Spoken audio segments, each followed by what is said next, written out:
Okay, one method for showing students a relationship between phonemes or individual sounds in words and graphemes, which are the letters or letter combinations that represent those sounds, is phoneme-grapheme mapping.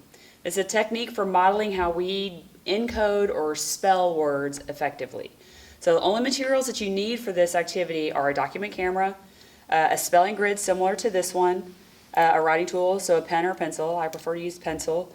And then a list of words that you're going to be doing to represent whatever spelling pattern it is that you're teaching for that week or for however long it is you're doing it. Each of these rows of boxes represents one word, and we don't have to do a lot of words to have a powerful impact on students' spelling and reading with this particular technique. So let's just go ahead, and I'm going to model with 3 words. So we're going to go ahead and number these rows since each one represents a word. We're going to do 3 words. So numbered each of those first 3 rows. And we're going to start with an easier word. We're going to start with the word cage.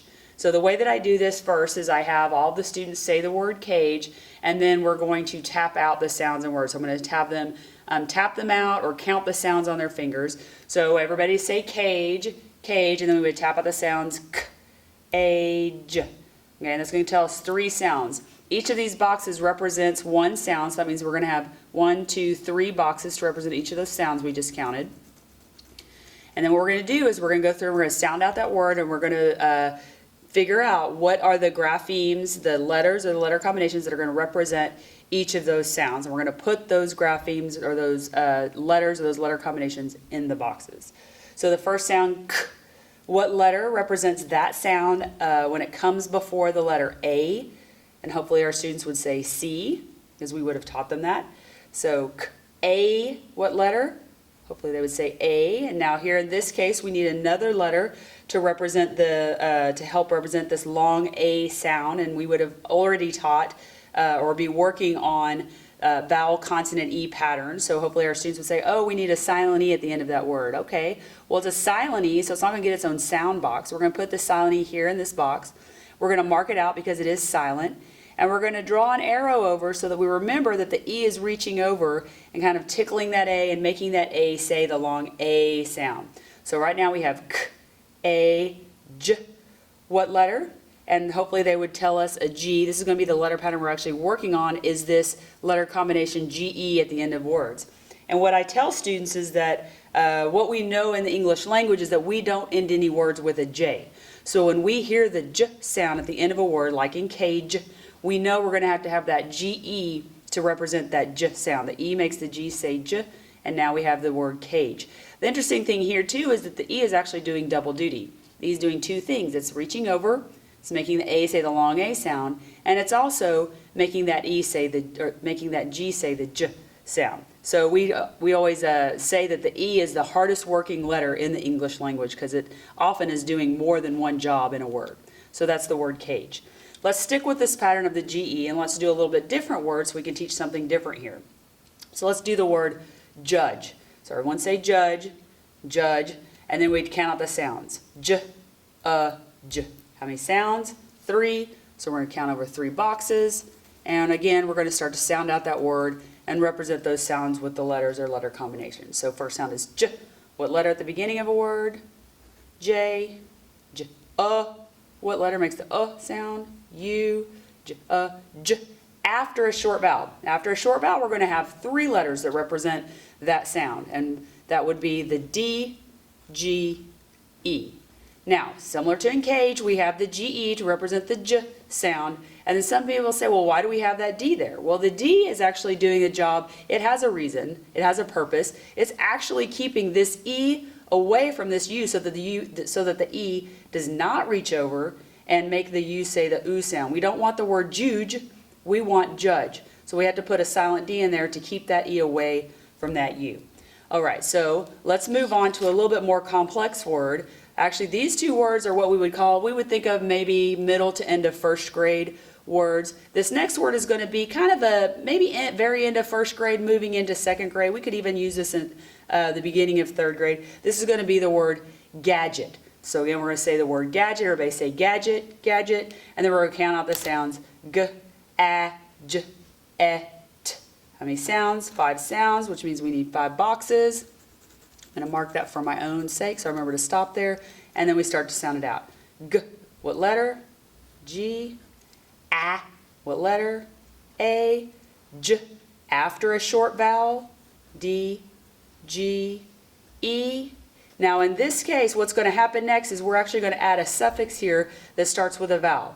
When we do that, when we add a suffix that starts with a vowel, we have to drop the silent E. So we're just going to get rid of this silent E. We don't need it. So gaj, what letter? E, and then t, what letter? T.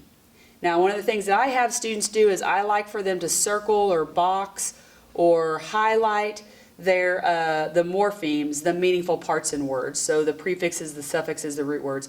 This happens to be a suffix here that means small, right? So when I looked up this word in the dictionary, gadget, I looked it up and it means a small useful tool like a screwdriver or a corkscrew or can opener or something like that. And I also looked up this et to see what it meant at the end of a word, and I found out that it meant small, and it's in words like gadget. Midget is another example. So I'm going to have the students circle the word. Circling the word or highlighting it, boxing it, however you want to do it. But that's a good thing to teach within this also. One other thing with this word gadget, just to make sure you know, is you would want to teach the rule about dropping the E when adding a suffix that starts with a vowel. You would want to do that as a separate lesson. I just wanted you to be able to see how you can progress from sort of easier words to more complex words just by using this simple technique. A few other ideas when using phoneme grapheme mapping, instructional ideas, practical ideas for your classroom. Don't do a lot of words. You can see I packed in a lot of instruction within just 3 words. 3, 4, 5 words, maybe 5 to 6, 7 minutes, 8 minutes a day, or 8 minutes at a time is good. You could do that 2 or 3 times a day. The students will get a lot of benefit from that. Teach phoneme grapheme mapping in whole group, but you're also going to need to do it in small group with students who need it. So make sure that you do it both of those places. You can also put this at a workstation or center for students to do in partners or in mixed ability groups to give each other words and help each other scaffold for each other doing this technique, using this technique. A lot of teachers will say that because they like to do this a lot, that they don't like to use up a lot of paper, so they will take this spelling grid, they'll laminate it. Each student then has their own spelling grid in their desk, and they have vis-a-vis markers, and instead of copying and making lots of copies, the students just, when it's phoneme grapheme mapping time, they pull out their spelling grid that's laminated, they get a vis-a-vis, and then that's how they do it. So that's another way. You just need to make sure that you're walking around and paying attention, because those kids are going to erase those laminated sheets. And so you want to make sure that you're making note of students who are struggling with different letter patterns still.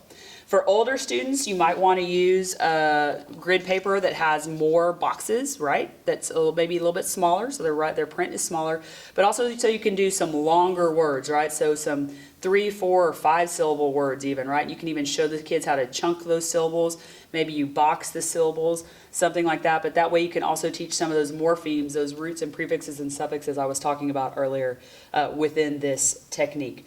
And then one last thing to think about when you're using this, when you're doing spelling assessments or spelling tests, what you might want to do is you might want to sometimes give those spelling tests using a spelling grid.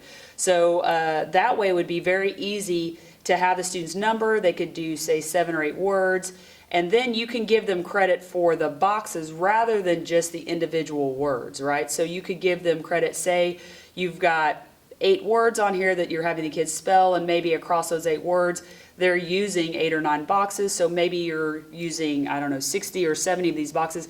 Then you can figure out a score out of 60 or 70 and create a percentage score versus just right, wrong, right, wrong. That way you're actually analyzing the data a little bit more in depth. It's going to give you more information instructionally, and it's a little bit fairer to the students. They're actually getting credit for the parts of the words that they're spelling correctly, and you can really look to see, are they spelling some of those things that you've taught that you would really want them to be able to do well, or some, and then you can also look for gaps to see if there's things you need to go back and reteach, either in small group or in whole group.